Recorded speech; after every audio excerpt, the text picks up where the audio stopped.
The dream is and must remain alive. Hello everyone.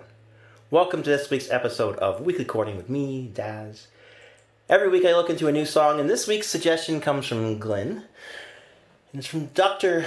Jordin. Kare was an astrophysicist with a PhD from the University of Berkeley, known for his research on laser propulsion, but he was also known for something called filk, from an accidental misspelling of folk music.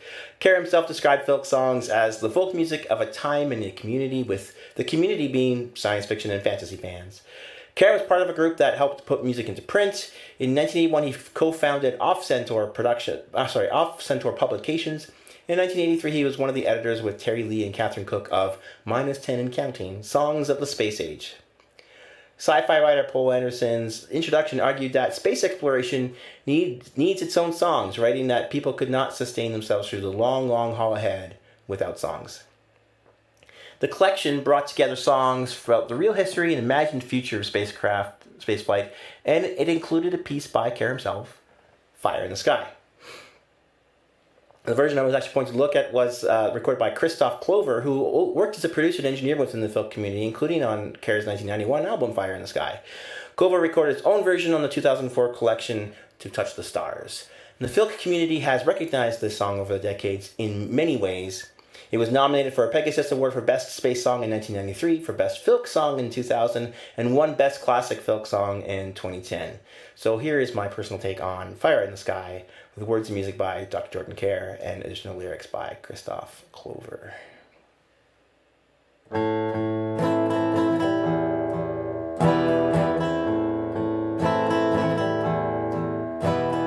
Prometheus, they say, brought God's fire down to man, and we've caught it, tamed it, trained it, since our history began. Now we're going back to heaven, just to look him in the eye. And there's a thunder across the land, and a fire in the sky.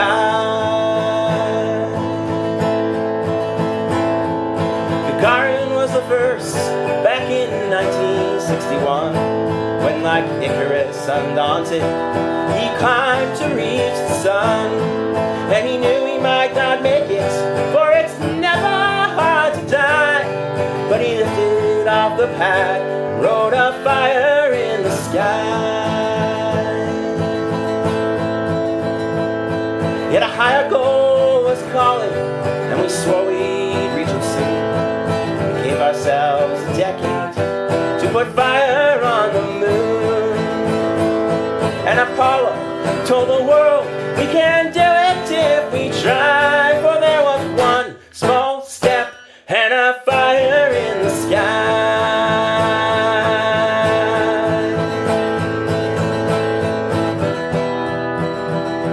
Then 2 decades from Gagarin, 20 years to the day, came a shuttle named Columbia to open up the way.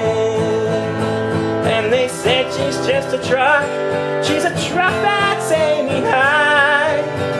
See her big jets burn, see her fire in the sky.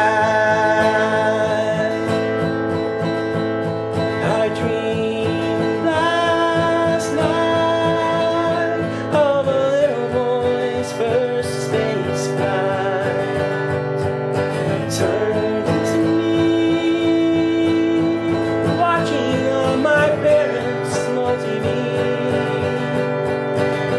There was a fire in the sky. I'll remember until I die. Fire in the sky. Fire in the sky.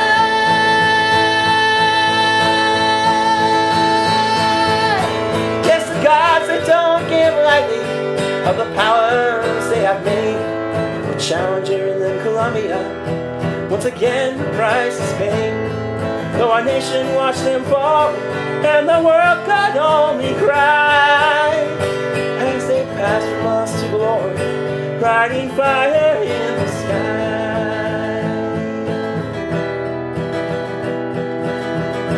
Though we mourn, we shall not altar, see our fire in the sky.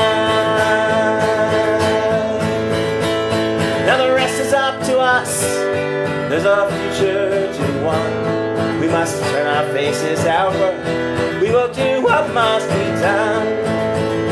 For no cradle lasts forever, every bird must learn to fly. So we're going to the stars, see our fire in the sky.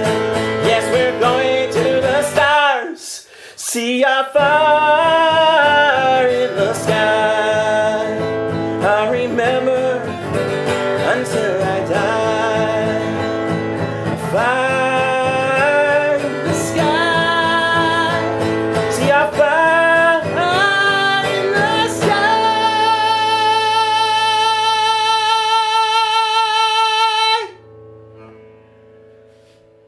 The original song predates the Challenger disaster, but Kare later added a verse following the loss of Challenger and its 7 crew members in January 1986. He performed the song at a Challenger memorial presentation at the Bayfilk 3 convention in San Jose. The cassette liner says it was recorded before an audience of 200 and ends with the statement, "The dream is and must remain alive." 17 years later, the song again became connected with the shuttle tragedy. When Columbia broke up during re-entry on February 1st, 2003, NBC interviewed Apollo 11 astronaut Buzz Aldrin. And during his comments, he began reading from Fire in the Sky, but became too emotional to continue. Kare's Pegasus Awards biography says he was particularly proud that Aldrin had chosen his lyrics to express himself following that great loss of Columbia. So, yeah, on a lighter note, why couldn't the astronaut book a room on the moon? It was full. Thanks so much for tuning in. If you enjoyed the show, don't forget to like, share, subscribe, or buy me a coffee if you're feeling generous. I'm still feeling a bit under the weather this week, so no long show today. But I expect to start up again next Saturday at 11 a.m. We'll see. Don't forget to join me next week for another episode of Weekly Chording, 3:30 p.m. Calgary time on Sunday, and I hope I will see you then.